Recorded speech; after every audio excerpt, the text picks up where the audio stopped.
Tudo bom com vocês? Vamos lá para mais uma viagem pelo continente africano. E aí, Luiz? Bom dia. Não, boa E aí, tarde para você Alexandre? aí. Tudo bem? Boa tarde. Tudo bom? Como é que estão as coisas aí? Tá tudo bem? Tá sol aí? Como é que tá? Muito calor? Aqui é sol o tempo todo, né? Aqui é a Muito... época de sol. Chove pouco aí? Chove, não chove tão pouco, mas tem as, a época definida de chuva, né? Que é A chuva quando? aqui é, é mais ou menos depois de junho até setembro. Oh, que legal, que legal. Que bom que a gente conseguiu fazer essa conexão, né? Você aí na Gâmbia, né? Como é que estão as coisas aí? Você está protegido? Você está bem aí? Não, estou bem, estou protegido. Aqui, por sinal, o corona não está tão ativo ainda, né? É pelo São que poucos os a gente casos aí, né? Só teve uma são morte 20, até agora, né? uma morte, 22 casos, mas também o teste são poucos, né? Tem na faixa de 1.000 testes apenas, né? É, também porque a população aí é pequena também, né? Tem o quê? 2 milhões de pessoas aí no país? 2.400.000 pessoas. É, poxa, é É, tão pouquinho, né? É muito pouco. é. Mas você, Também aí onde você está, teve algum caso de Covid? não, e Nenhum? próximo da gente não teve nada. Todos esses casos foram oriundos de pessoas que vieram da Europa, né? Todos Ah, esses tá. casos foram pessoas que chegaram da Europa, E né? Não teve nas nenhum caso. principais cidades Não. ali, na capital, Banjul, né? Yeah. Lá, por esse lado, né? Tá. Ó, para vocês entenderem, todos que estão entrando aqui, o Luiz, Luiz Alves dos Santos. O Luiz é engenheiro agrônomo. O Luiz está no interior da Gâmbia, né? Luiz, onde é que você está aí? Você está em que cidade da Gâmbia? Eu estou próximo de Bricama. Na verdade, é mais num povoado, né? O nome do povoado é Tubacutá. Tubacutá. Tubacutá. É. E é o quê? É mandingo? É djola? Que idioma, que nome é esse? Isso é Mandinka, né? Mandinga. Tuba, Aham. Tuba é mais ou menos alto-falante. Tuba, velho. Cutá, ex-velho. Então, Tuba é mais ou menos alto-falante. É como eles usam para chamar o povo para rezar, eles usam um aparelho que eles chamam de tuba. Então, Ah, tá. tuba, né? Ok? E a gente já está no ar mesmo? Já estamos no ar. Tem umas pessoas aqui dando boa tarde Então, para você aí. A ok, boa tarde Jussara, para todo mundo. a Jussara já E está aí. Alexandre, eu queria lhe dizer que, na verdade, a estrela hoje é a Gâmbia, certo? Um país pequeno, um pequeno país da África, talvez o menor país da África. Deixa eu mostrar aqui, ó. Aqui, ó. Vou botar o mapa para o lado, ó. A Gâmbia é um sorrisinho dentro do Senegal, né? É Eu isso não aí. sei, não sei se é de propósito, mas que a Gâmbia é conhecida como The Smile Country, é o país do sorriso, né? Ele é um Não. sorrisinho dentro do Senegal, é cercado pelo Senegal e na frente dele tem o Oceano Atlântico, né? É, é um povo muito alegre. Um pequeno, como você vê, é um pequeno país, apenas por volta de 11 mil quilômetros quadrados de extensão. É mais ou menos a metade, para comparar com o Brasil, é mais ou menos a metade do Sergipe. Eu sei. E o O menor Sergipe é o menor estado estado, né? é o dobro da extensão da Gâmbia, né? Como você falou no sorriso, o pessoal daqui é um pessoal sofrido e tudo, mas muito alegre, né? A gente mesmo muitas vezes se admira como é que esse pessoal tão sofrido consegue ser tão alegre. Na nossa concepção, a gente não vê isso bem claro ainda, né? Que é um país paupérrimo, é, por volta de 48% abaixo da linha de pobreza, mas um pessoal trabalhadores. Você não vê briga aqui, atritos. Um pessoal calmo, tranquilo, honesto. A gente não sabe se essa tranquilidade é porque dá dificuldade mesmo para enfrentar alguma coisa. Algumas vezes eu penso até, com a dificuldade que eles têm, tem uma vantagem que eu vejo é que eles são muçulmanos e não bebem tanto. Igual se fosse um país cristão que bebe, porque aqui o cristão diz assim, quando você procura, você bebe, eu bebo porque eu sou cristão. Ah, Ele é? beber mais, a dificuldade seria bem maior. Não? Sinal, as mulheres daqui, as mulheres são, bom, como toda mulher em todo mundo, é mais sacrificada e as mais batalhadoras, né? A mulher trabalha muito aqui, principalmente as mulheres. Os homens são trabalhadores, mas as mulheres, é, a gente pode dizer, a tal da mama África. Né? Mama África. A mulher começa a ter problema quando nasce, porque ninguém quer ter mulher. É mesmo, é? Pensa sempre, só pensa em ter um homem, né? Você vê quando a mulher atinge 16, 17 anos, o pai já começa a procurar marido para ela. E ela pensando que vai se livrar do sofrimento, pega mais sofrimento ainda, porque ela, quando ela casa aqui, diferente do homem, o homem quando casa, faz um quartinho dentro da casa do próprio pai, da área do próprio pai, e vai morar lá. A mulher, quando casa, larga a família e vai morar na família do marido, Do marido. No quartinho do num sujeito, né? quartinho. Quando é perto, tudo bem. E quando é longe?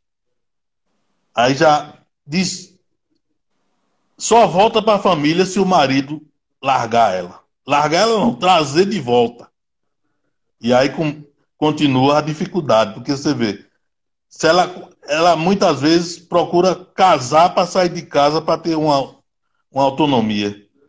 Mas aí tem o problema de, na outra casa, ela encontra muita dificuldade. Se o marido morrer, ela não volta para casa. Não, Ela, não, ela passa a ser a esposa do irmão do marido mais velho. É mas isso brincadeira? é uma questão religiosa aí, numa leitura do Islã aí, ou é algo cultural aí que você percebeu, Luiz? Eles têm como uma questão religiosa, mas é uma mistura do, do, do muçulmano com a religião africana, não é? Com as práticas locais, né? As práticas locais. Então a mulher, se o marido morrer, ela passa a ser esposa do irmão mais velho. Passa a ser esposa do cunhado, né? Passa a ser esposa do cunhado. E se o cara for um cara consciente que não tem a condição de cuidar dela, dizer, muitas vezes acontece aqui, não, eu não tenho condição de ter outra esposa, você vai para casa dos seus pais e eu fico com seus filhos. Algumas vezes acontece isso.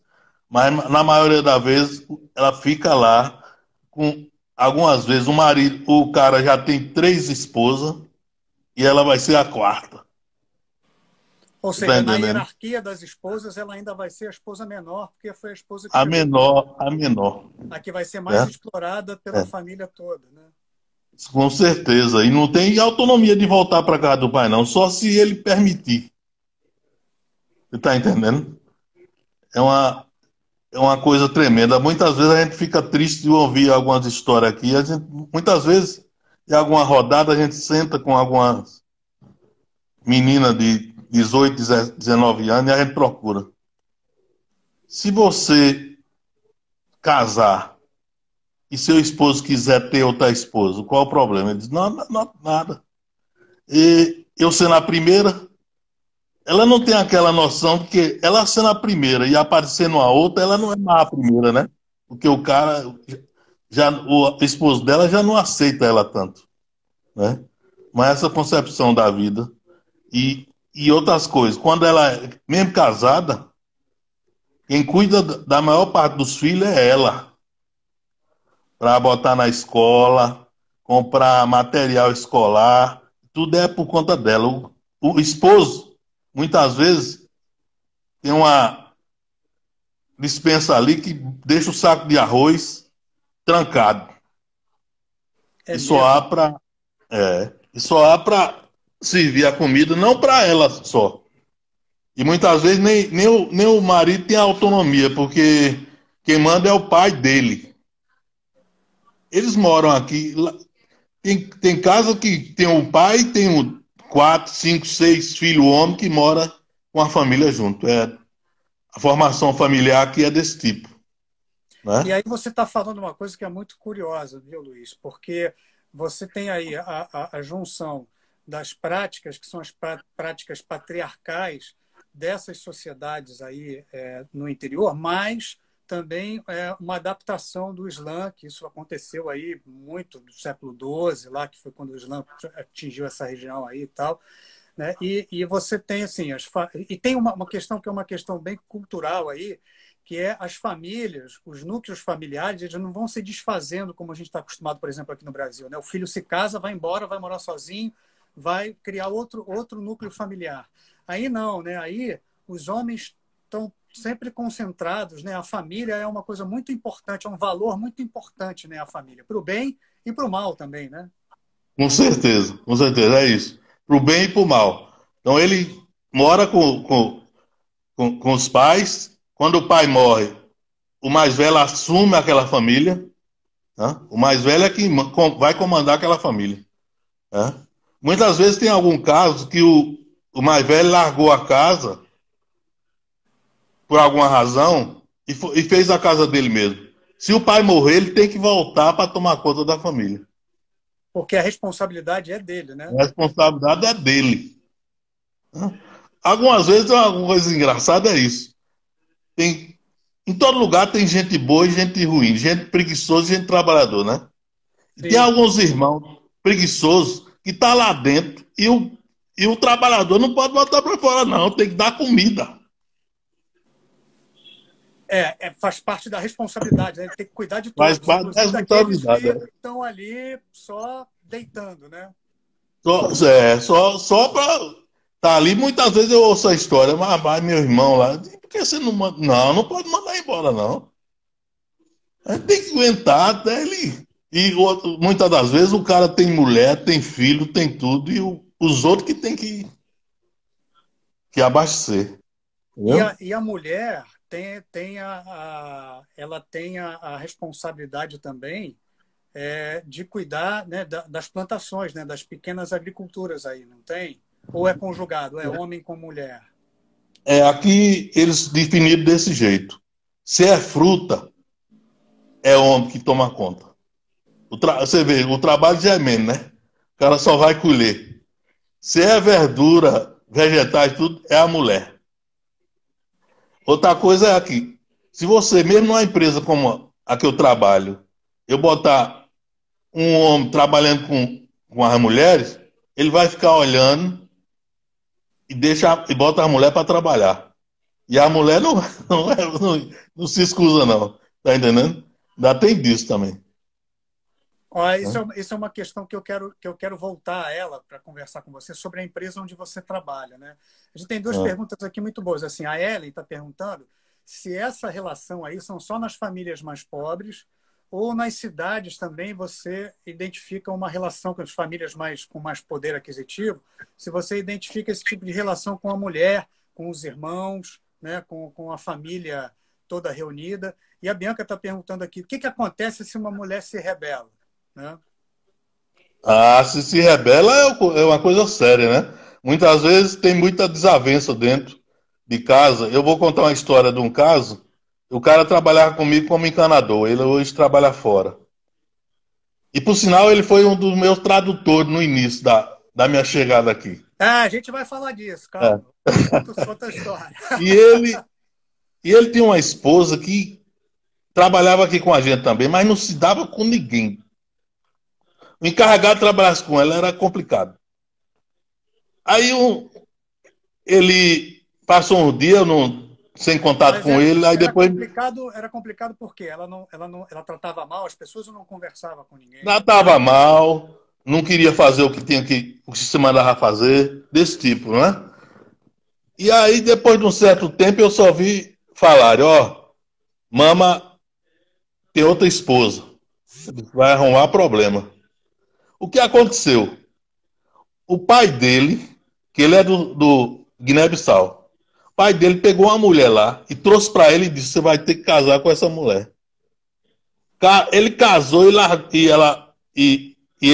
o pai largou a mulher aqui com ele. Bom, começou a desavença dentro de casa. Aí, de um certo dia, me disseram: ó, levaram o Mama para a delegacia. Mas como? Não, a nova mulher dele levou para a delegacia. Eu chamei ele, disse: o que é que tá vendo? Ah, rapaz, as mulheres não estão se dando bem, e agora essa outra me puxou, levou até para a delegacia. Eu disse: mas rapaz, você conhecendo sua esposa, como é que você arruma outra mulher para botar dentro de casa? Ele me disse: não, não foi eu não, foi meu pai. Meu pai trouxe para mim e eu não podia recusar. Você vê como é a coisa, né? Aí criou um problemão terrível, porque o pai trouxe a esposa, a mulher, para ele. Porque você vê, muitas vezes nem o homem escolhe a esposa. Isso Quem é uma, escolhe a esposa é é o uma, pai. isso é uma questão aí, né? Assim, porque você tem acordos entre famílias e a mulher é a moeda de troca, né? Sim, o homem não tem, sim, quem vai casar não tem ingerência sobre essa escolha e isso é uma imposição da família muitas vezes, né? Isso acontece muito no interior da Guiné-Bissau, entre os jolas principalmente. E tem jola na Guiné-Bissau e jola aí, né? Porque se a gente for olhar aqui na É, fronteira, a Guiné-Bissau tá aqui, ó, pequenininha aqui, é quase isso. na fronteira com o Senegal e pertinho da Gâmbia, né? Sim. É Tem isso. muito jola aí também, não tem? E Tem muito essa jola. relação, sim, as Vou mulheres. falar depois eu falo das tribos aqui. Hã? Então essa relação não acontece muito mais, muito normalmente isso de o pai trazer a pessoa para casar com a outra, né? Mas ainda acontece. E sobre se acontece na família, esse é o corriqueiro. As famílias moram juntas.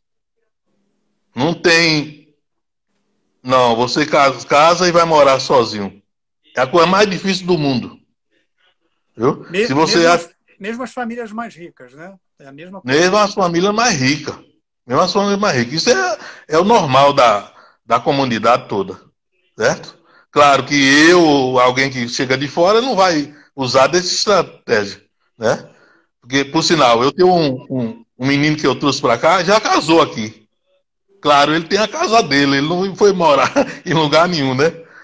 Ele tem a Mas ele casa dele. é brasileiro? É Você falou? brasileiro, é brasileiro. É. Ele Já teve um filhozinho, casou é. aí com uma gambiana, Uma gambiã, uma fula. uma fula. Aham. Casou com uma fula. É. Muçulmana. E pode, ele não sendo muçulmano, pode casar com uma mulher muçulmana aí?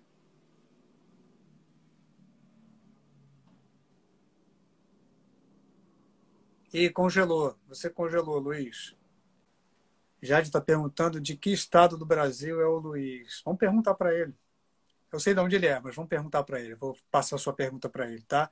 Movimento feminista, essa é uma pergunta muito importante. As novas gerações estão trazendo mudanças. Uma das perguntas que a gente vai fazer aqui, que eu quero fazer para o Luiz, é com relação à vice-presidente lá. A gente tem uma vice-presidente que é uma ativista importantíssima dos direitos das mulheres, inclusive que luta contra a mutilação genital feminina, que é uma mulher importantíssima, e ela está arrumando encrenca com o presidente lá, desde que ela foi nomeada vice-presidente no ano passado, em março do ano passado.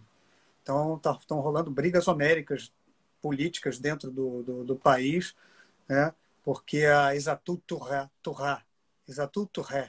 que é o nome da vice-presidente, ela está, assim,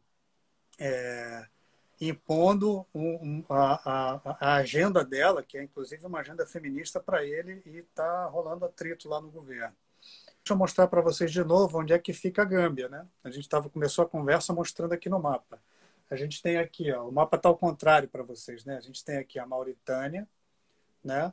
A gente está aqui tem o Senegal, embaixo da Mauritânia. Aqui a Guiné-Bissau, né? A terra da Dina, com quem a gente já conversou.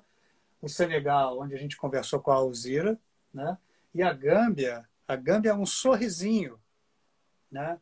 Aqui dentro do Senegal, né? É cercado pelo Senegal de todos os lados, mas, né, tem um litoral que é um litoral super bonito, que atrai turistas, principalmente turistas ingleses, porque a Gâmbia foi colônia da Grã-Bretanha, sim, uma briga entre a Grã-Bretanha e a França, né, naquela região, porque a Gâmbia, o desenho da Gâmbia, aquele sorrisinho da Gâmbia dentro do Senegal, na verdade é um território que vai acompanhando, né, o contorno do rio Gâmbia, que é o rio de integração principal ali, né, e é o rio de integração entre as populações que moram dentro desse territóriozinho também, que é o território da Gâmbia, né?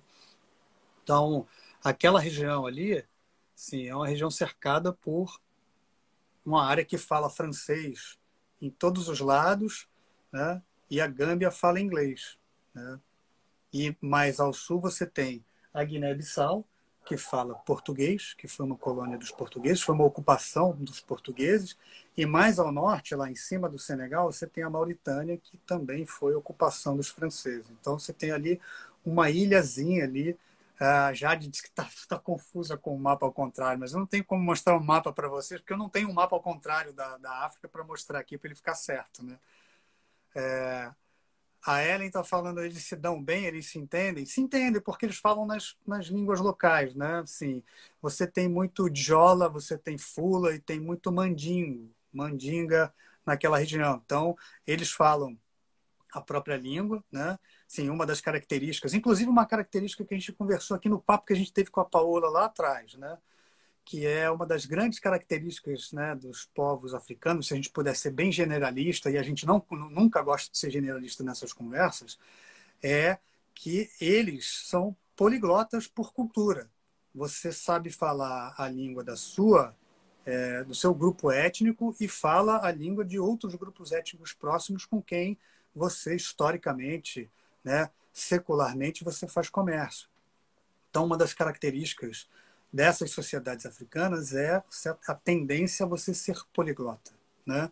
Então, quando os ocupantes, né, os colonizadores chegaram e impuseram o peso da administração colonial nesses lugares, né, essa língua foi só mais uma língua que eles aprenderam, né? E uma língua que passou a ser uma língua que costurava a conversa com várias etnias que estavam dentro do guarda-chuva colonial imposto pelos invasores, né, pelas potências neocoloniais europeias, quando chegaram lá, né? Arielson está falando aqui, a África, temos pouco conhecimento devido às mídias não mostrarem a África com qualidade. Pois é, esse é um dos nossos esforços aqui nessa conversa que a gente está tendo aqui, é justamente trazer pessoas que estejam no continente africano para mostrar para nós uma visão não estereotipada, né? E que mostrem para nós o que eles estão vivenciando, o que eles estão vendo, né? Sim, o que eles acham que há de proximidade entre nós e essas populações nos países onde eles estão e quais são as grandes diferenças, né? Sim, qual é a grande diversidade que existe dentro desses países, como é que eles estão fazendo para combater né, as mesmas questões, né, da pandemia do coronavírus que a gente está combatendo aqui, né, quais são as dificuldades, quais são as facilidades, né, como é que eles agem, né, como é que o governo ou a sociedade civil organizada age para combater as fake news, onde é que a gente tem presidentes que exercem o seu poder e passam a ser quase ditadores ou exercem poderes ditatoriais mesmo, né? Então a gente tá batendo um papo nessa série de encontros que a gente está tendo aqui, que a gente chamou de Conexão África. Então, pelo menos 2 vezes por semana, a gente tem se encontrado aqui, às vezes terça, quinta e sábado, né? Dessa semana a gente vai ter quinta e sábado. Sábado é uma surpresa, daqui a pouco vocês vão saber quem vai conversar com a gente no sábado, tá? O clima de lá parecido com o clima do Nordeste? Sim, mas eu preferia que o Luiz falasse um pouco isso, porque o Luiz é o engenheiro agrônomo, o Luiz saiu do interior da Bahia para ir morar e trabalhar numa fazenda no interior da Gâmbia, né, uma fazenda grande, né, que exporta frutas, né, e principalmente manga. E aí eu queria que ele contasse um pouquinho sobre essas semelhanças e essas diferenças. Vamos tentar aqui em contato com o Luiz de novo. Oi, Luiz, você está ouvindo agora? Sim, agora tô conseguindo lhe ouvir. Vamos ver se a gente continua conversando com o nosso papo, né? Como é que você está aí? Você está me ouvindo bem? Tá meio ruim, tá meio. Não tá direito, não. Eu não tô lhe ouvindo bem. Tá meio cortado. Você tá me ouvindo? Mas, mas eu estou ouvindo você bem. Vamos tentar? Bom, Eu vou até falar vamos. devagar para que, se cortar, você continue me entendendo, tá? Então, você estava contando para nós Ok. sobre a responsabilidade das mulheres nessa sociedade, né? Mesmo as mulheres, as famílias mais ricas, as pessoas vão morar com os seus pais e as mulheres também, não é isso? É isso. Não, o que a gente tava falando era isso, da responsabilidade da mulher. A mulher aqui tem uma responsabilidade tremenda, e não só a responsabilidade, mas o sofrimento também é dobrado por isso. Ela larga a família para ir morar com outra família completamente estranha, no meio de tanta gente diferente também, não é? A maioria das vezes acontece isso. Isso não acontece só na pequena, na família pobre, não. É com todo mundo acontece isso. Quando a mulher casa, vai morar dentro.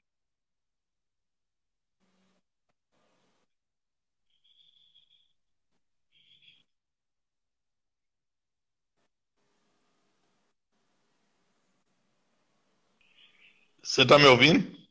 Oi, agora eu estou te ouvindo, pode falar. Tá cortando. Então basicamente, e a mulher, a responsável da mulher é extrema. Cuidar do material para a escola é com ela.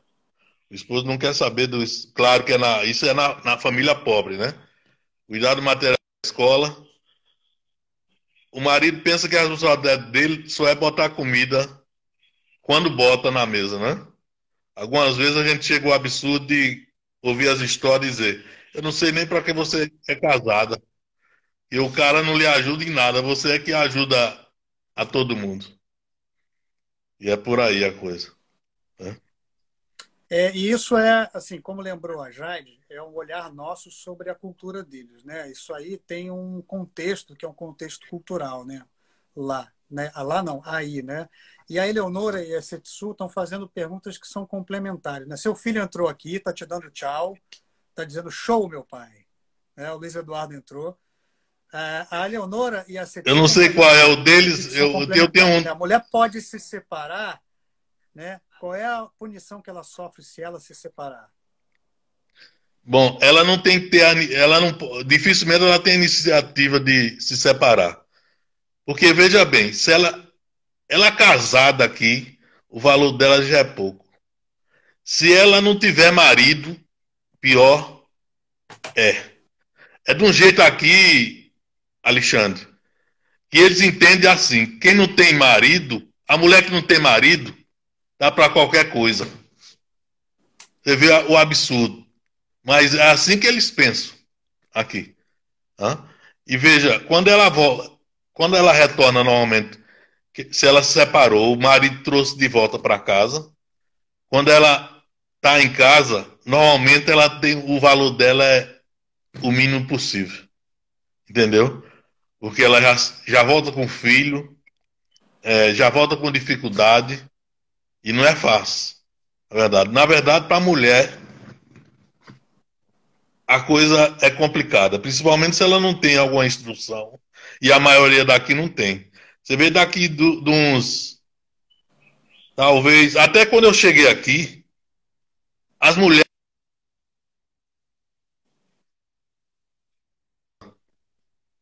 A escola muçulmana não ensina inglês. Não ensinava, hoje em dia já ensina um pouco. Ela só falava árabe. Árabe e a língua original da tribo dela. Uma mulher que não fala inglês aqui não vai arrumar emprego em quê? Tá Exato, entendendo? Então, exato, uma exato. dificuldade extrema mesmo. Muitas vezes, quando eu, em alguma reunião da família daqui, eu dizia, rapaz, você tem que botar sua filha para aprender, para quando tiver adulta, ter condição de se suprir. Não deixe sua filha só. Bom, enquanto o Luiz não entra, deixa eu conversar um pouquinho com vocês. Deixa eu ver se ele está aqui logado ainda. Não, não está. Não está. Deixa eu falar um pouquinho com vocês sobre a Gâmbia. Né? Assim, a Gâmbia ela está independente desde 1965, mas esse presidente de agora é o terceiro presidente do país. O terceiro só. Né? A gente tem um histórico de líderes que vão se perpetuando no poder lá, né? E que são pessoas que vão mudando a Constituição e vão ficando, né, no poder e exercendo um poder muito peculiar e muito particular e muito personalista na Gâmbia. Né? Sim, a primeira vez que a gente teve alternância de poder foi em 2016. Né? A gente teve o primeiro presidente, que foi o Dawda Jawara, que foi presidente de 60, que foi primeiro-ministro, na verdade, né, de 65 a 70. Porque quando esses países, sim, principalmente os países que tinham sido ocupados, né, colonizados pela Grã-Bretanha, a quase totalidade deles, quando se tornaram independentes, eles se tornaram independentes tendo a Rainha Elizabeth como a chefe de Estado e um primeiro-ministro como chefe de governo. E a mesma coisa aconteceu na Gâmbia. Então, entre 65 e 70, né, o Dawda Jawara foi o primeiro-ministro, né, da Gâmbia. E durante esse tempo, ele mudou a Constituição e transformou a Gâmbia numa república. Então, em 70, zerou tudo e ele preparou para as eleições para presidente. Então, ele virou presidente automaticamente e de 70 a 94, ele ganhou 6 eleições seguidas. Obviamente que, sim, usando o seu poder e o poder do Estado para sim, dificultar a vida e a regularização de partidos que fossem de oposição. Né? Sim, a Gâmbia tem um histórico de perseguição, que é a perseguição política de opositores, né? E perseguição principalmente da imprensa. Uma das primeiras vítimas de um regime, que é um regime pretensamente democrático, mas ditatorial, é a imprensa. Né? Sim, depois que o Jawara, né, em 94, o que aconteceu? O Jawara foi deposto por um golpe militar, né? E um sargento, um cara né, de uma hierarquia menor dentro do exército da Gâmbia, que foi o Yahya Jammeh, né, assumiu o poder em 94. De 94 a 96, ele fez parte de um governo de transição. E, na verdade, a partir de 96 e de 96 até 2016, e aí são 20 anos, 22 anos, né, desde o golpe militar, em que o Yahya Jammeh é presidente, né, da Gâmbia. E ele vai se perpetuando no poder porque assim, não há limites na Gâmbia para reeleição. Isso vem desde os tempos do Jawara. Não há limites. Então você vai usando, né, os instrumentos do Estado, o poder do Estado, para você fazer a limpeza, né, no panorama político para você ser o mais forte e você ir se perpetuando no poder. Né? O Yahya Jammeh fazia, né, as perseguições aos seus opositores políticos. Muita gente precisou fugir para o Senegal nos primeiros anos, aí nos primeiros 10 anos do Yahya Jammeh. E ele, além disso, ele se vendia, obviamente, fazendo um discurso totalmente populista. Né? Então, ele ia visitar o interior da Gâmbia dizendo que ele curava, né? Ele tinha o poder de curar a AIDS, né? Assim, fazer a remissão do HIV no corpo das pessoas.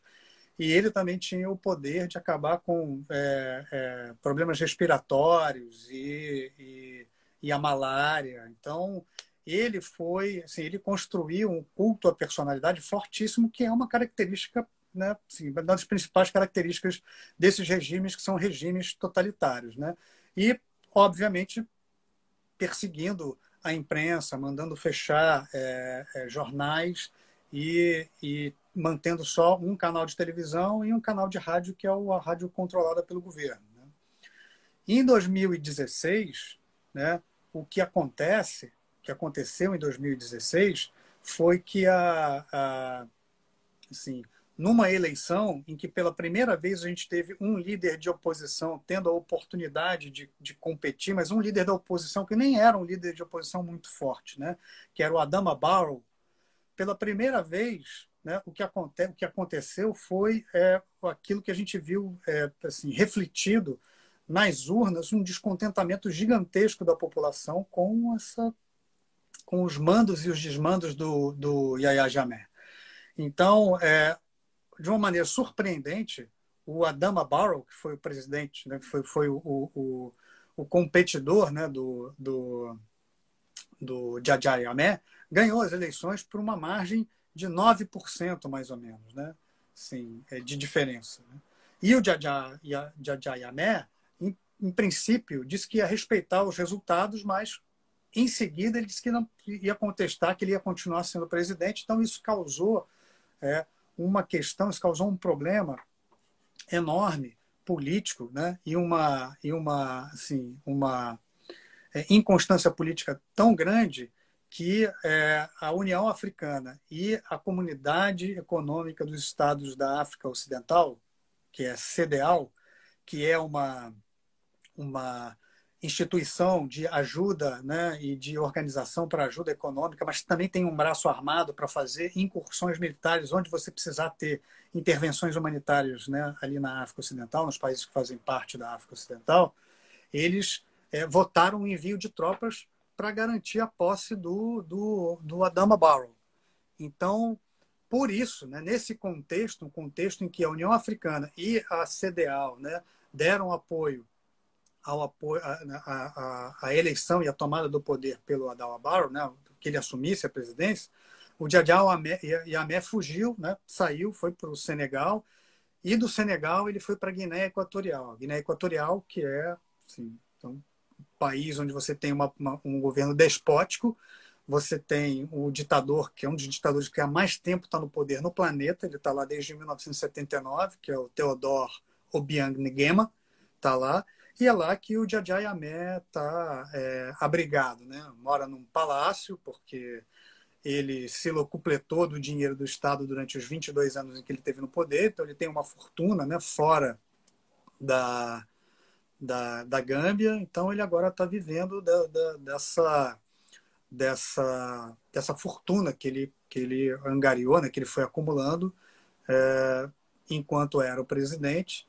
E ele, da Guiné Equatorial, continua mandando recados para o seu partido, que é um partido que diminuiu, que encolheu, né, em representação dentro do parlamento da Gâmbia, mas que ainda continua mandando sinais, né, de lá, mandando recados para os seus representantes políticos, que são os representantes políticos que se tentam abrir caminho para uma volta do Yahya Jammeh daqui a alguns anos.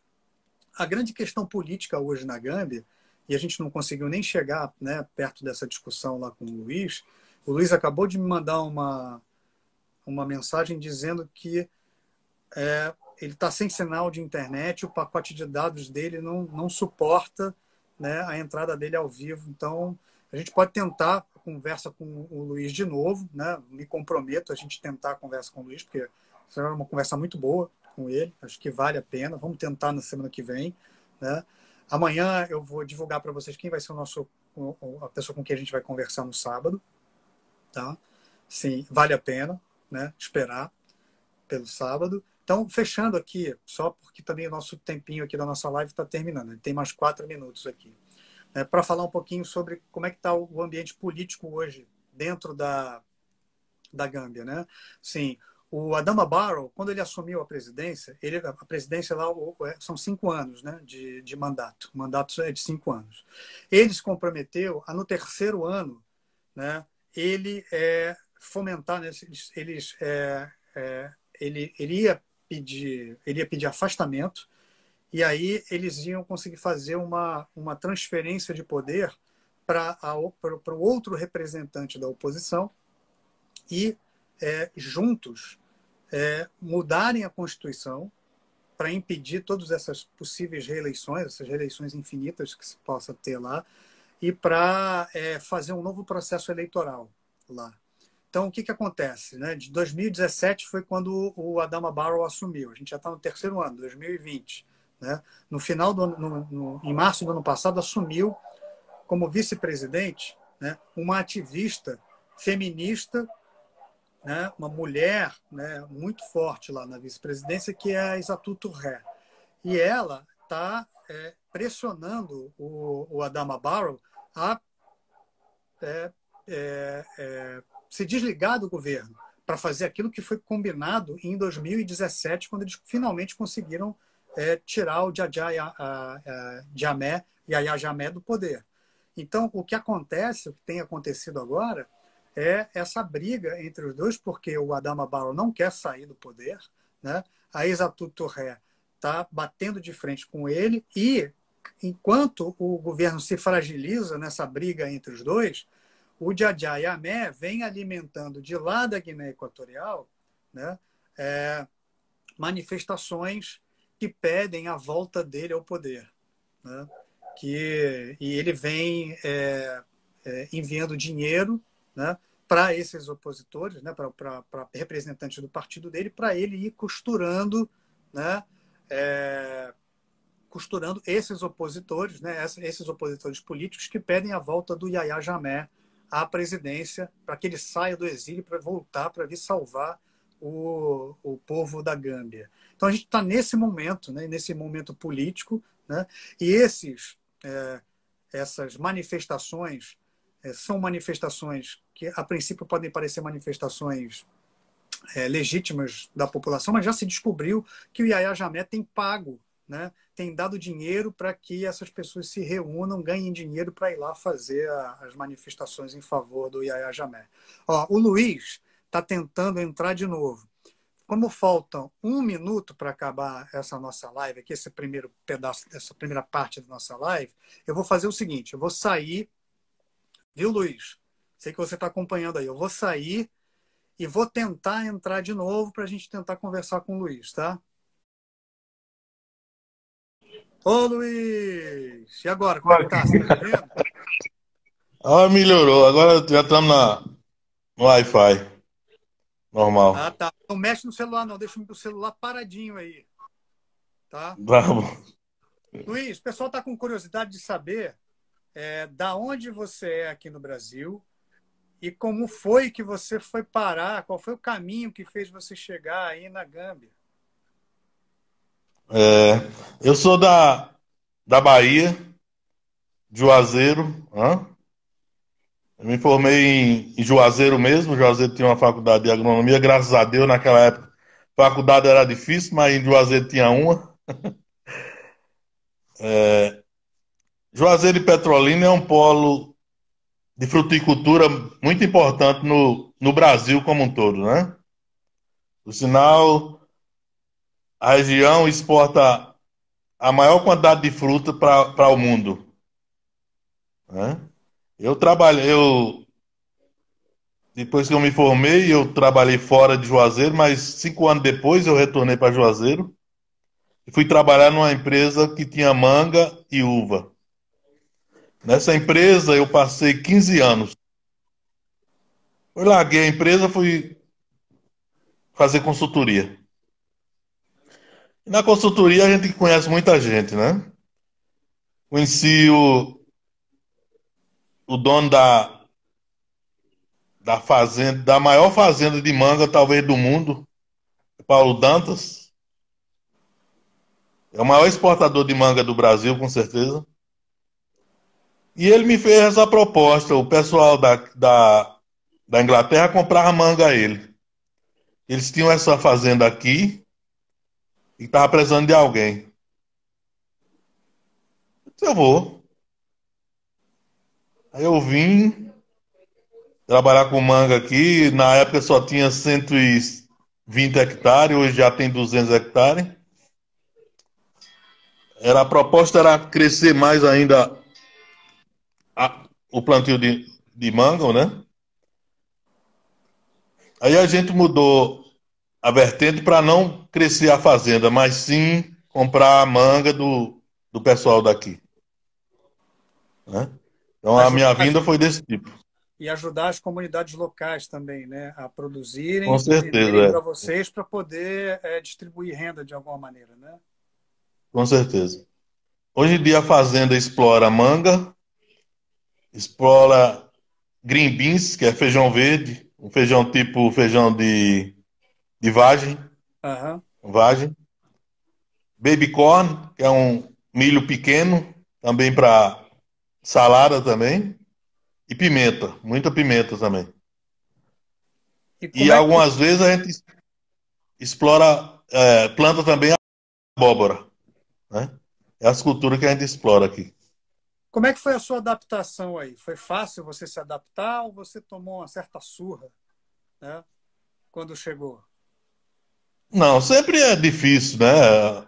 Claro que eu tenho aquela história de que se você está em Roma, você tem que parecer um romano e não transformar o pessoal daqui em brasileiros, né? Então a gente se envolveu com o pessoal, algumas partes, o que é possível a gente absorveu e utiliza até hoje.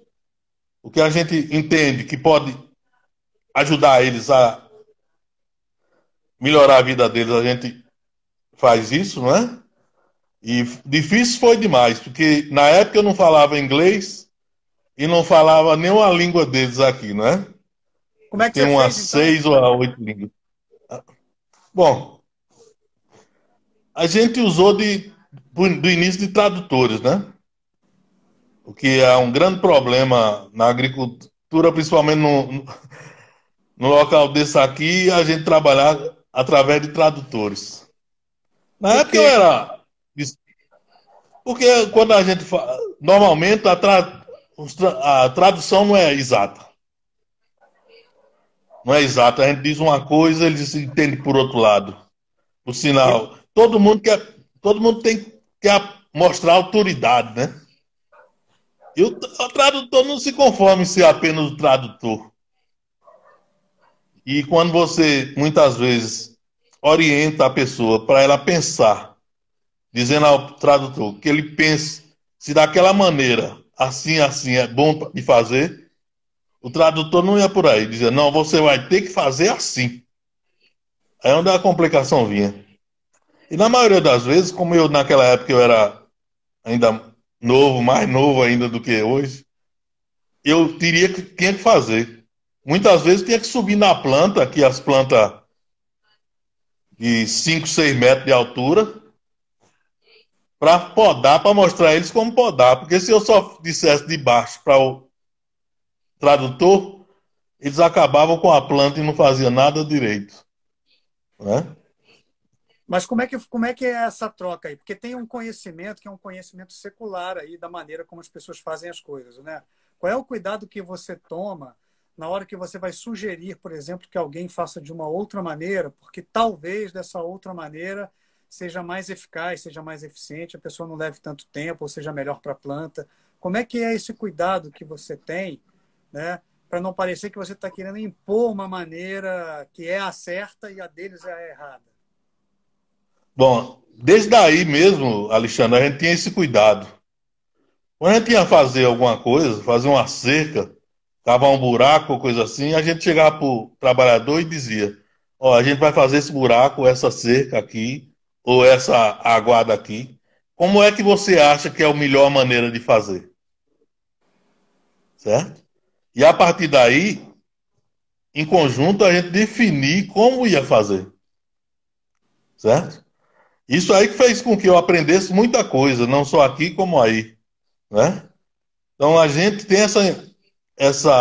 esse cuidado, né? Eu não posso chegar aqui para uma pessoa que trabalha há muitos anos de uma maneira e dizer imediatamente, não, e você está errado, você vai ter que fazer assim. Não, ó, vamos fazer um negócio, Vamos fazer uma parte assim e a parte do seu jeito, se tiver difícil.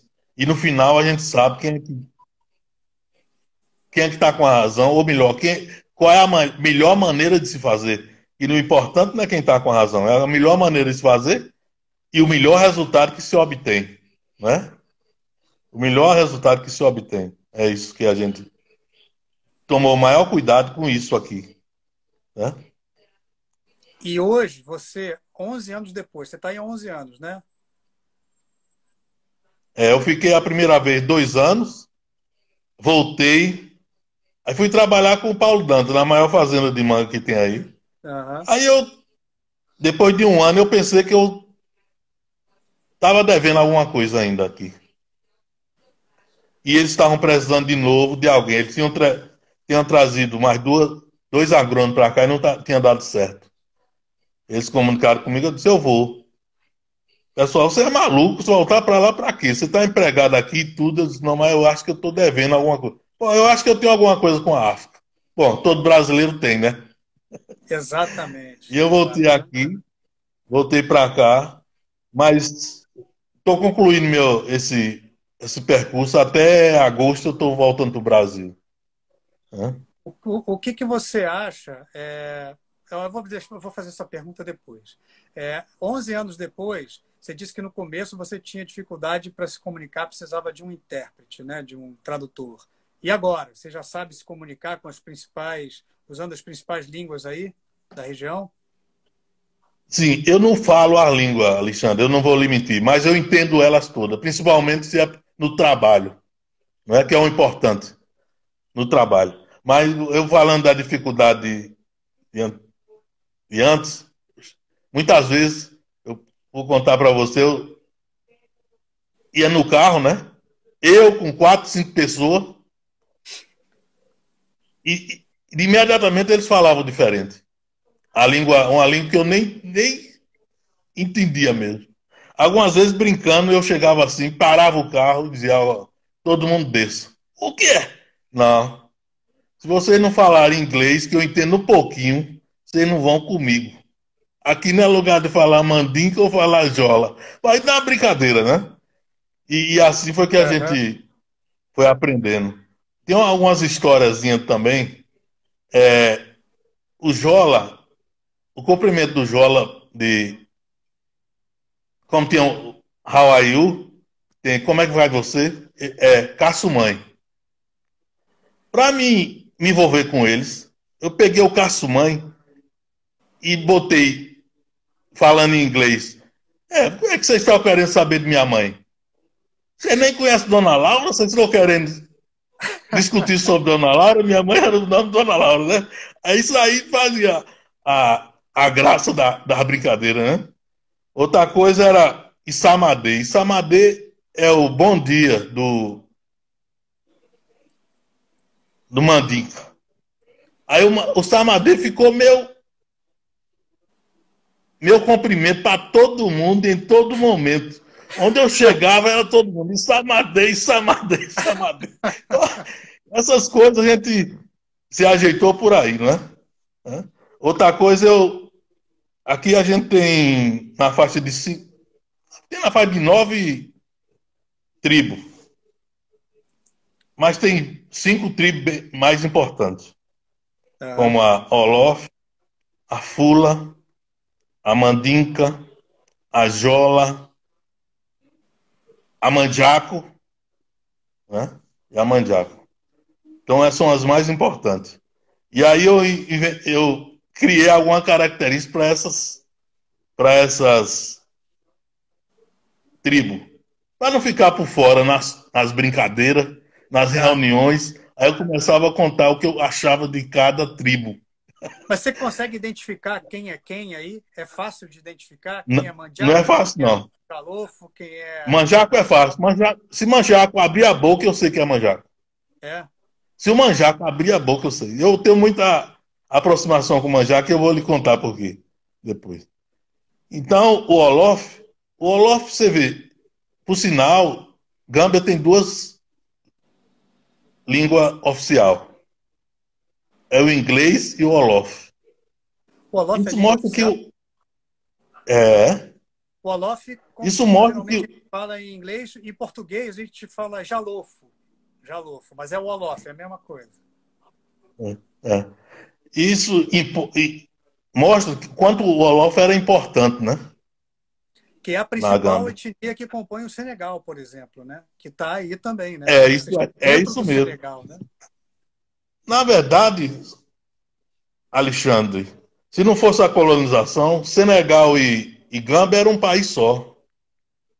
Também acho. Isso é a divisão dos colonizadores, né? Não, eu Exato. fico com esse pedaço e você fica com esse pedaço. Só isso, né? Então o Olof até hoje pensa que ainda tem aquele poder todo. Então é orgulhoso, prepotente e tudo. É mesmo, né? Você vai, você vai para um Jola, o Jola não quer saber de responsabilidade nenhuma. Eu conto isso é para eles mesmo. Você vai num povoado que só tem Jola e tem um pouquinho de Mandinca, o alcalde é Mandinca. Porque eles não querem saber de responsabilidade, não. Né? O Fula é uma pessoa interessada, comerciante.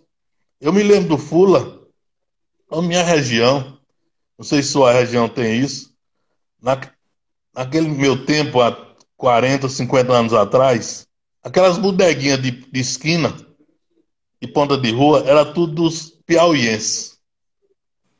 Os donos eram os piauienses. E eles passavam até uma certa necessidade, mas cuidava dos filhos para estudar e tudo. Hoje em dia você vai nessa região, os filhos desse pessoal é engenheiro, é agrônomo, é doutor, é dono de hospital, é empresário, tudo se deram bem. É o tipo do Fula. O Fula aqui, você chega um dia desse mesmo eu assistindo uma missa, ao padre brincando disse: se você chega num povoado, você procura quem é o Chopa, o dono do shopping, né? Aham. Aí diz, é o Fula. Aí diz, quem é o Chipa? É o Fula. Aí todo mundo vai dar risada. Porque eles cuidam bem, só quer cuidar de vendas. É o tipo também na Índia. Na Índia, o indiano você vai na Europa, eu não sei, né, em vários países, até dizem que até na América do Sul, você vai no quiosquezinho daquele, tem lá dentro um indiano. Né? Eu não sei porque ele não apareceu no Brasil para fazer isso. No Brasil não acontece, não. Mas, mas é o tipo do Fula. Mas também dão muito valor ao estudo. Ele, você vê, você vai numa repartição pública aqui, os cabeças, ou é Fula ou é Manjaco. Ou Falam é bem Fula ou é inglês e Manjaco. estão dentro da administração Fala pública. bem inglês, ou Fula ou Manjaco. Né? Então Você eles estava cuidam disso. contando, desculpa te Hum, interromper, Luiz, você estava contando que você foi à missa. Né? Aí é um país de maioria muçulmana, né? Mas quando você vai comumente à missa aí, uma missa é aí na cidade onde você está, e tem, qual é a outra etnia aí? São os Jolas, que são cristãos também? bom, a gente tem o, a a maior parte de cristão aqui é manjaco. É Manjaco? Uhum. É, Mujola. O Jola, por não ser um pouco, como eu lhe disse, não quer responsabilidade com nada, ele logo se engajou no muçulmano. E parte do Jola que quer mesmo ser cristiano, que é uma parte que ele diz, não, isso aí é meus filhos. É os Caronita. É uma outra. É tribo, é Jola, mas até o comprimento é o mesmo, Caçumãe. Mas os Caronitas, 100% é cristão. Agora, a religião a tribo mais cristã aqui é a Manjaco. É original da Guiné-Bissau. E Né? você Não é, aí né? na fazenda, você tem uma fazenda que é uma fazenda grande. Você emprega a população local, não é isso? Tem diferença entre os trabalhadores que são muçulmanos e os trabalhadores cristãos? Você precisa ter um tratamento diferente para eles, ou você trata igual a todo mundo, claro, tendo as especificações de que os muçulmanos precisam parar para fazer as preces em algum momento da jornada de trabalho aí, né? Aqui a gente tem que ir pela maioria, né? Como a maioria é muçulmano e eles têm que parar para rezar, a gente tem que seguir mais ou menos para não criar muito atrito o tempo do muçulmano, né? Como eu lhe disse, a gente trabalha aqui das 8 às 2. Então, porque 2 horas, ou depois de 2 horas, eles vão rezar, né? Então, a gente, agora mesmo, a gente está em Ramadã. Ramadã, a gente pode esquecer de uma produção alta. Eles trabalham bem até meio-dia, até 11 horas, meio-dia. Depois disso, o que eles renderam é lucro para a gente. O que eles não comem durante o dia, eles comem antes de 6 horas e vai comer só depois de 7 horas da noite. Então a gente tem que conciliar essas coisas. Na verdade, a gente tem passe livre com o muçulmano e com o cristão. Claro, o muçulmano não tem passe livre, porque se você não é muçulmano, você não entra na mesquita. Nunca. Você não tem possibilidade de entrar na mesquita. Mas outras coisas não, a gente se envolve. Por sinal, eu ajudo tanto, e a empresa também, ajuda tanto a construir uma igreja como ajuda a construir uma mesquita. Certo? E você estava me explicando, você deixou a entender aí, né, na primeira parte que a gente conversou, que você procura também identificar nas aldeias próximas quem pode produzir e vender para vocês exportarem. Tudo que vocês produzem aí, vocês exportam, alguma coisa é vendida para o comércio local. E também, outra pergunta, de que maneira vocês ajudam essas aldeias próximas, né? Vocês passam, vocês ensinam a eles que tipo de fruto vocês querem para vender ou para exportar, vocês ensinam para eles as técnicas para melhorar a agricultura deles, para que a agricultura deles seja mais efetiva, para você poder gerar renda nesses lugares em volta, nessas aldeias em volta? No, no caso da manga, a gente cobre 153 fazendas, pequenas fazendas de manga. E a gente dá assistência, dá o adubo. Defensivo não precisa, porque a gente prefere não usar defensivo com eles para não criar problema, que a gente não tem tempo para dar tanta assistência desse tipo. Dá um indutor e na época a gente compra a manga deles. E a dificuldade deles é o mercado, né? A gente compra para exportar.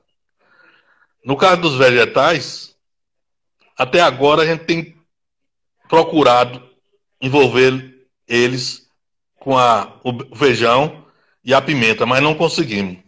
É um produto muito criterioso e se a gente até agora não procurou se arriscar, mas a gente bota para eles plantar também o milho, o baby corn e algumas vezes a abóbora, certo? Eles plantam, a gente dá o adubo, dá o maquinário, eles só entram mesmo com a terra e a mão de obra. Hã? A terra e a mão de obra e depois a gente compra esse produto deles. Entendi. Você tem alguma, assim, como é que são as leis trabalhistas aí? Elas são muito diferentes das leis trabalhistas nossas aqui? É fácil, por exemplo, você contratar ou você ajudar agricultores ou pequenos agricultores ou contratar essas pessoas para trabalharem fazendo um trabalho sazonal aí na fazenda que você administra? Na verdade, quando a gente partiu, principalmente dos vegetais, para fazer esse trabalho com eles, foi pensando em que eles viessem trabalhar com a gente sazonalmente. Quando ele não tivesse nenhum produto lá, eles viessem para ele. Mas não vem não. Porque eles, além dessa fazenda, que normalmente é a fazenda da comunidade de uma vila, eles têm outras fazendas ao lado. Sobre a lei trabalhista aqui, é mais ou menos parecida com o brasileiro, com a do Brasil, mas tem algumas coisas alguns agravantes, né? Por sinal, não se paga o dia de descanso. A lei não obriga você a pagar o dia de descanso, certo? Por iniciativa nossa, o que a gente faz aqui? Quem trabalha 6 dias na semana, a gente paga esse dia de descanso. Mas é iniciativa da empresa, né? Iniciativa da empresa, mas a lei trabalhista não obriga a fazer isso, certo? Tivesse, ele não tem aposentadoria. Não tem? Só, não. A segurança social aqui dá eles é isso. Eles, depois que ele completa 60 anos, a empresa deposita, quando ele trabalha, deposita 10% do salário e ele deposita 2%. Quando ele depois de 60 anos, se a empresa quiser, pode aposentar ele. E ele vai e tira esse dinheiro, mas de uma vez só. Não tem esse negócio de aposentadoria para supri-los. Muitas vezes, como a gente não trabalha só com a cabeça, trabalha com o coração também, a gente só aposenta no papel para ele pegar o dinheiro. E ele E continua temos, trabalhando. continua trabalhando, certo? Acontece isso, muitas das Isso vezes. talvez seja também um reflexo. A gente estava conversando aqui, enquanto a gente estava tentando retomar o contato com você, sobre essa experiência, que é a experiência política dos gambianos com o seu presidente, né? Sim, de 65 até hoje, a Gâmbia só teve 3 presidentes, né? E o presidente que ficou mais tempo aí, recentemente mais tempo, foi o Yahya Jammeh, que ficou de 94 a 2016, né? Quando ele deu o golpe, tirou o Jawara daí e assumiu o poder, né? Ele saiu só em 2016. Se você sente, você chegou aí, o Yahya Jammeh ainda era o presidente, né? Como é que era a situação aí? Como é que era a relação das pessoas com o presidente? E como é que era a relação do presidente com a empresa onde você trabalha, com outros empresários e com a população aí da Gâmbia? Não, Alexandre, ele não pode se queixar da relação, não. A relação era uma relação que não prejudicava a gente, precisava do governo, o governo ajudava a gente, não é?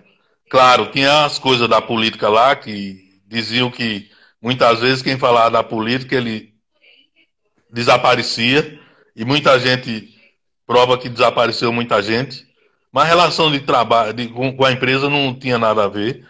A gente prefere até, é louvável, eu acho que é louvável dos nossos diretores não se envolver tanto com a política local, não é?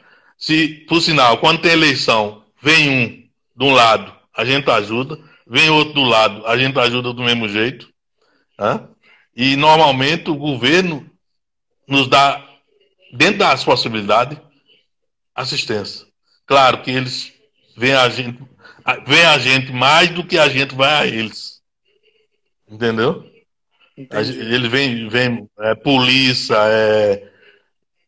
parlamento, os chefes da vila, vem mais pedir a gente do que a gente precisa deles. Mas pediu o Mas quê, a por gente não exemplo? tem um caminhão para transportar alguma coisa, óleo diesel, é quase semanal, É óleo mesmo? diesel, material para construir uma mesquita ou para construir uma igreja. Hã? E nisso aí a gente tá tudo junto. Apoio para uma celebração deles. Em redor, as vilas em redor, a gente dá toda essa assistência. A gente tem Quer máquina dizer, grande. você ajuda na obra e o deputado, ele é o cara que ganha notoriedade com as obras, é isso? É engraçado, aí tem até uma historinha.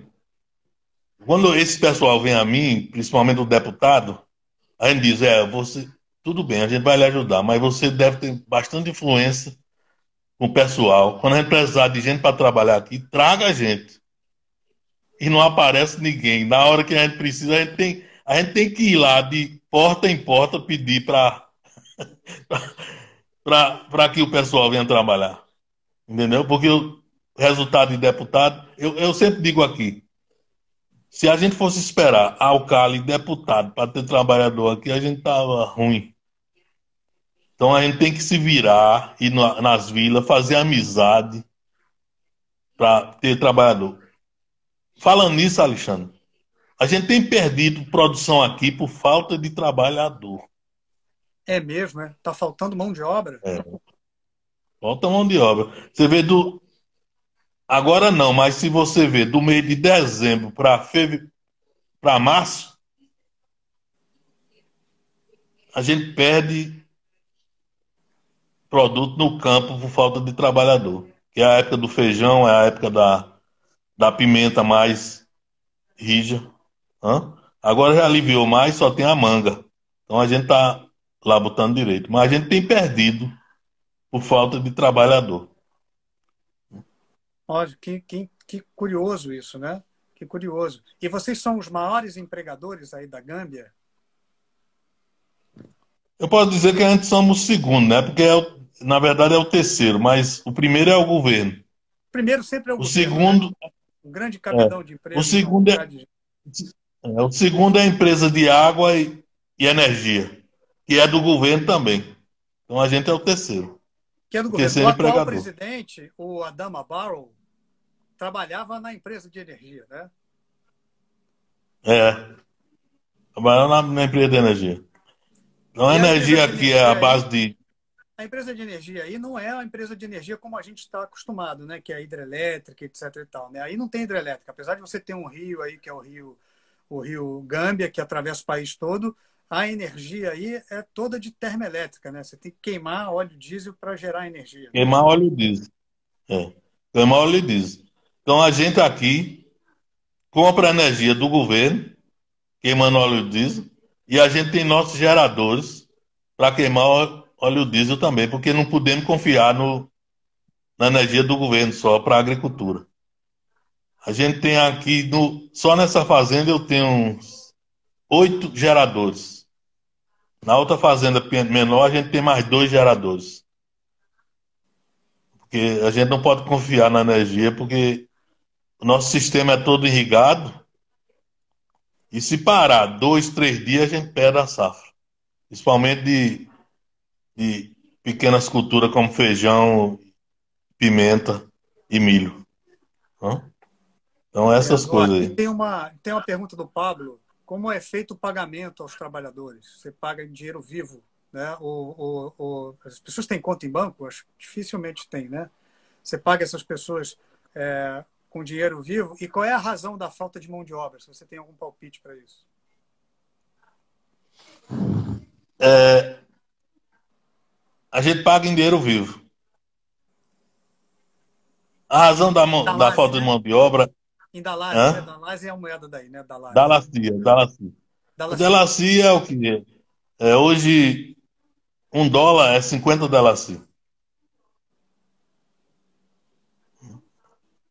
A gente paga na faixa de 200, 250 Dalacia por dia. Por Né? dia. Vocês pagam por dia de É, trabalho. mas paga mensalmente. Aham. Ah, entendi. É, Entendi. tem uma maneira de tem um incentivo que paga diariamente.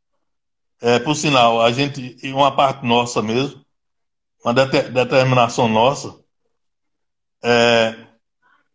se eles produzirem uma certa quantidade, chegar ao alvo que a gente deseja, a gente dá um dinheiro a eles à parte, vivo diariamente. Por sinal, quem fez hoje, eu dou amanhã. Quem fez amanhã, eu dou depois. E tudo sequentemente, desse tipo. Hã? Agora, tem um pagamento mensal, que é com as horas extras, e muitas vezes com alguma produção que eles fazem diferente, certo? Uhum. Hum. E você tem algum palpite para falta de mão de obra? Por que está faltando mão de obra aí para você? Esse problema eu acho endêmico. Não aqui só, mas no Brasil também. Se algumas pessoas, pode ser trabalhador, tem muitos trabalhadores e tem muitos que não tá nem aí. Eu não sei se foi hoje que eu tá, foi hoje mesmo, tal do irmão que está dentro de casa, que o outro irmão trabalha, então quem tem que pagar, quem tem que suprir ele, ele tem certeza que o irmão supre ele. Então, na verdade, aqui, muitas vezes, tem 100 pessoas numa compound. É como ele chama a casa dele, né? Sim, o compound, que é Em onde estão as si, casas de todos os é, integrantes da família, todos lá é, dessa área, com né? certeza. Vai trabalhar 3, 4 para suprir 100 pessoas. Então, muitas vezes, o cara sabe que tem o pão de cada dia, que o irmão vai trazer o arroz, mesmo o arroz puro, e ele não vai trabalhar. O que eu tenho como consciência é isso, Então é né? uma questão Ele não vai cultural aí da trabalhar. Gâmbia, né? É uma questão cultural É aí da uma coisa. Gâmbia que é isso, né? É. Então, Deixa eu tem te 100 pessoas perguntar. na companhia, 5, 6 pessoas trabalham para suprir a. Então, esse pessoal tem esse problema. Deixa eu te perguntar uma outra coisa. Na época em que o Yahya Jammeh era presidente, né, você não tinha imprensa livre aí, né? A imprensa foi primeiro, os jornalistas eram perseguidos, fugiram, quase todos eles fugiram para o Senegal, fugiram para fora daí. Agora a gente está vivendo um momento aí na Gâmbia em que alguns jornais voltaram a circular, jornais que ficaram aí 10 anos sem circular, 12 anos, estão voltando a circular. As pessoas leem jornal aí, você tem lido jornal aí, tem rádios, né, sendo abertas, a gente tem duas grandes rádios aí, né, na Gâmbia. Como é que as pessoas se informam aí sobre as questões políticas, sobre o que está acontecendo no mundo? É jornal? É rádio, televisão?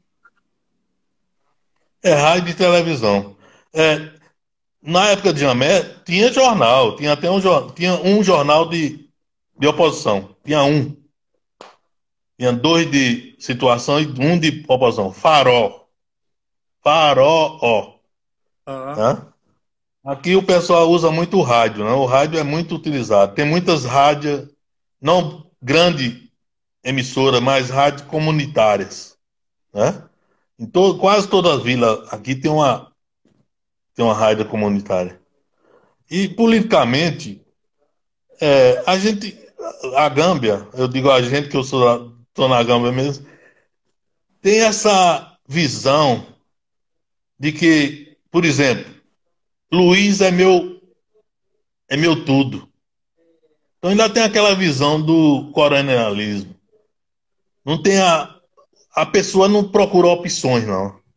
Aqui, por sinal, na política é dois lados. É o lado da Jamé e o lado do Barô. E não tem nada diferente. Understand? Então é por aí. O pessoal não se envolve na política. Você vê, fazem passeata, muitas vezes. Agora mesmo, nesse negócio de. Eu estava lhe ouvindo, você não estava me vendo, mas eu estava lhe ouvindo. Você falando do pessoal tá querendo botar o Barô para escanteio. Nessa disputa, teve muitas passeatas. Fecharam rua aqui. Brigas monumentais. Por sinal, quando se marcava essas contendas, os nossos amigos diziam, ligava para mim e dizia, Luiz, não vá na rua hoje não, viu? O negócio tá perigoso. Isso aconteceu durante mais de um ano, até em janeiro. Em janeiro o Barô parece que criou coragem e disse, não, não vai haver mais isso e se aquietaram. Hã? Janeiro desse ano, de 2020. Esse ano, de janeiro desse ano. O Mas é Pablo uma estava coisa dizendo aqui que horrível. o Barão prendeu muita gente, né? Também. Essas pessoas que estavam fazendo essas manifestações. Prendeu muita gente. Então, houve até, por causa desse levante, houve assassinato também. Houve coisa feia também. Aqui perto, numa vila perto daqui, que a gente trabalha com eles, morreu gente. Hã? E tudo. Claro que isso aí a gente prefere se excusar um pouco, não se envolver tanto. Hã? Mas é de um lado e do outro o problema. Certo? Sim, os dois apostam no convento. Até porque o Barrow não, ele está desfazendo um acordo que foi feito lá atrás, né? Que ele ia ficar 3 anos no poder e ele ia abdicar da presidência para assumir uma outra pessoa da oposição e aí liderar até as próximas eleições, né? Como é que está essa relação aí? Porque tem a briga dele com a Isatou Touré, né? Que é a vice-presidente aí, né? É, essa briga já parou, já não se fala mais nisso aqui. Mas o que eu posso lhe dizer, minha impressão de Barrow e de Jamé para a Gâmbia não mudou nada. Jamé é o tipo, eu vou falar. Você já ouviu falar em Antônio Carlos Magalhães? Sim, claro. O grande barão Bom, baiano. Antônio Carlos Magalhães fazia, eu não gosto da maneira dele dirigir, mas ele fazia e dizia que fez. É o Jamé. Ele botava a cara na porta, ele ia na frente. O Barô é diferente. O Barô não é caladão, não faz, não manda em nada. Tá Ele entendendo? Acontece as coisas, mas ele por fora de tudo. Até o pessoal que apoia ele acha isso. Não sabe para que ele veio. E na verdade, para a pobreza da Gâmbia, não mudou nada. E parece que é o mal da gente, do mundo, né, rapaz? Muda os governos, mas para o povão não muda nada, né? o que é Parece que uma é o, tristeza grande, né? O que é que é uma, o, é o que é o uma pior, tristeza. pô. É uma tristeza grande. A gente tem que trabalhar para quem? Para o desvalido, que a gente teve a oportunidade de fazer uma universidade. Ou eu vou acreditar que eu fiz a universidade por mim mesmo? Não. É porque o povo pagou os impostos para que existisse aquela universidade. Então a gente devia ter consciência que a gente tem o dever com o povo, né? Porque nem todo mundo pode se formar. E tem uma Então a universidade gente boa, tem que dar essa oportunidade. Hã? tem uma Tem uma universidade boa. universidade aqui. Não, tem uma universidade estado federal, tem uma universidade, mas não boa, né? Tem uma universidade aqui, tá bom? Entendi. Você estava me falando que você vai voltar agora em agosto, né? Que você ficou 2 anos aí, voltou para o Brasil, e aí depois você ficou com aquele sentimento de que você ainda estava devendo alguma coisa aí para a Gâmbia e resolveu voltar, ficou mais 9 anos. Agora você está dizendo que você vai voltar para o Brasil em agosto, você pretende voltar em agosto, né? Você acha que a sua missão aí na Gâmbia já está em vias de terminar? O que que você levou aí para a Gâmbia que você acha que você está deixando aí? Rapaz, a missão nossa não termina não, só termina quando a gente morre, seja onde for. Mas na verdade eu tô voltando porque eu já tô cansado mesmo, certo?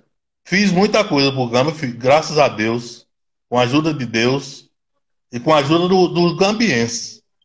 Eu acho que eu fiz muita coisa.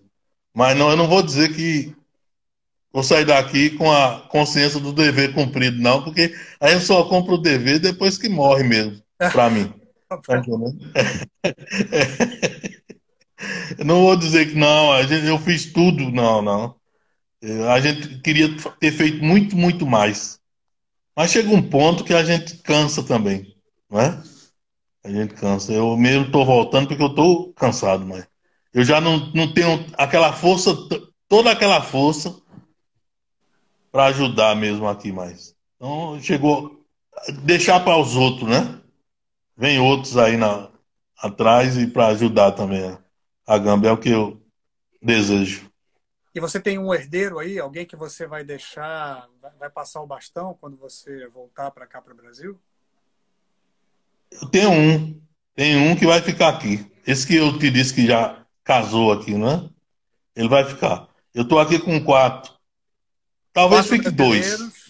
Quatro brasileiros? Quatro brasileiros. É. Quatro brasileiros, três do Zimbábue, um indiano, um queniano. É isso aí, meu. Esse é o meu Todo, time.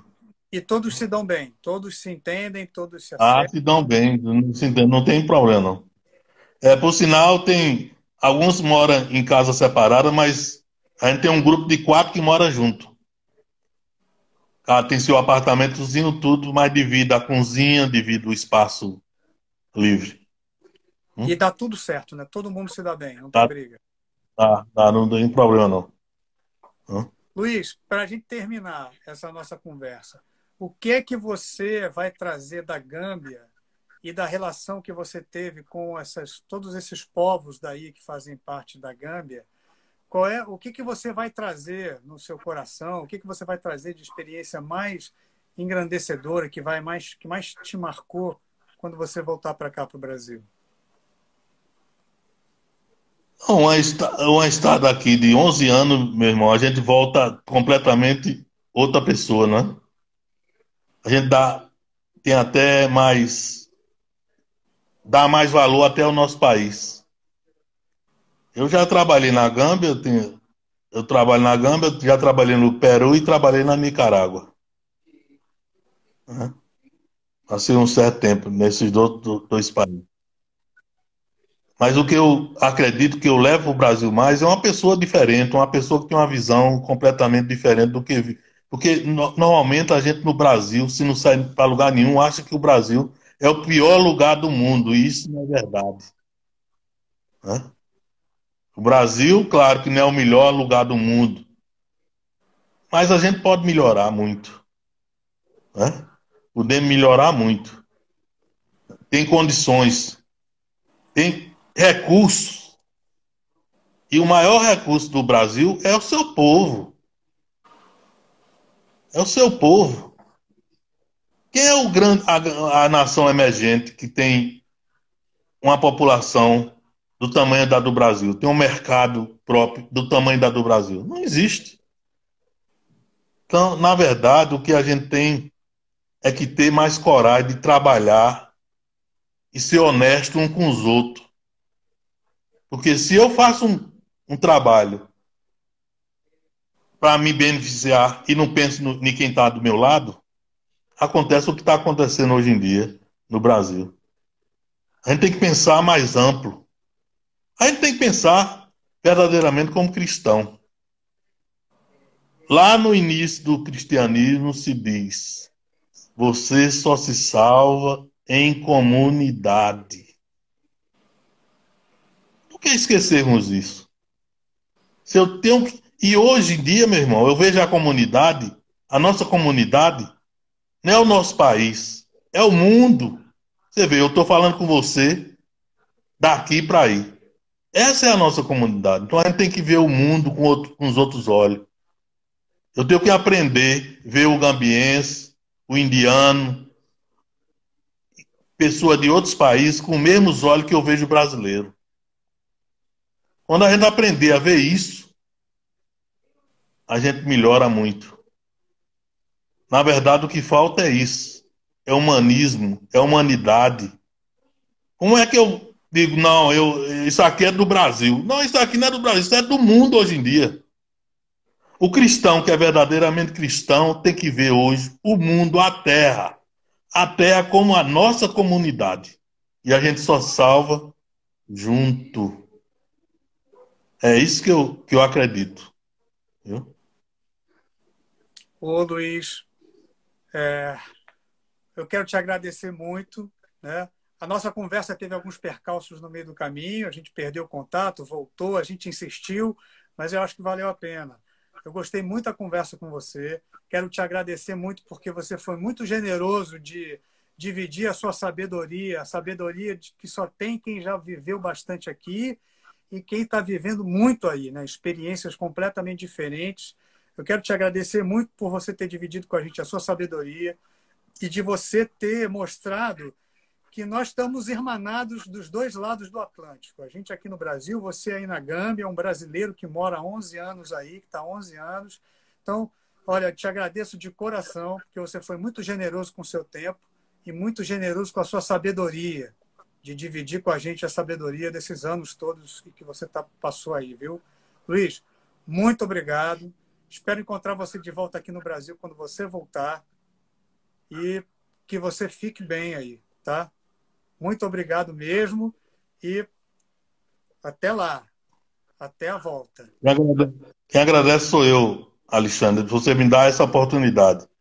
Eu queria agradecer a você a sua paciência e aos seus seguidores a paciência de esperar o que falar. E a gente está aqui à disposição, né? Qualquer coisa que ficou em dúvida e tudo, podem entrar em contato diretamente comigo que a gente procura esclarecer. Sim, todo Esse mundo agora já negócio, sabe. Todo mundo já você, sabe quem é você foi você muito, aí. é, você foi muito, eu não sei dizer, de falar em minha sabedoria. Eu não sou nenhum sábio. É Sábio é a sim, vida. Luiz. Sábio é a vida. Hã? E quem Sábio é a vive a vida. vida com a intensidade que você vive tem a sabedoria que só a vida dá. Então, é isso. Ok, Viu? Alexandre. Tá, muito obrigado. Vou Tá? agradecer a Fique você, com agradecer a Deus. Jussara. Jussara, sua irmã, que fez essa mediação É, também, esse contato com você. A Jussara que está sempre aqui acompanhando. é Ô, isso. Luiz, muito obrigado, viu? Muito obrigado. Sarinha é E aí, a minha caçula. É a caçula das irmãs. seus filhos É. apareceram aqui, deram. Ó, Harry está dizendo parabéns pela sua sinceridade, Luiz. É, Eu ele acho está que na Islândia. Está na Islândia. é mesmo, é? O Roy está na Islândia. Tá, eles estão Ele todos, assim, mora na as pessoas Islândia. estão todas dando parabéns a você pela participação e eu quero agradecer muito a você de Obrigado. novo, agradecer a todos vocês que estão aqui com a gente, dividindo essa conversa, aqui, assistindo essa conversa, né, como espectadores dessa conversa. Obrigado pelas sugestões de perguntas para o Luiz. Obrigado a todos. Assim, falar de seguidor parece até que eu sou, sei lá, um líder messiânico, mas eu não gosto muito dessa palavra, não. Mas sim, agradecer a É. vocês que estão acompanhando a Mas não gente. é verdade mesmo? É verdade. Ok, meu irmão. Um abração. Olha, um Hã? abraço grande, muito Ah, obrigado. Obrigado, tá. Luiz.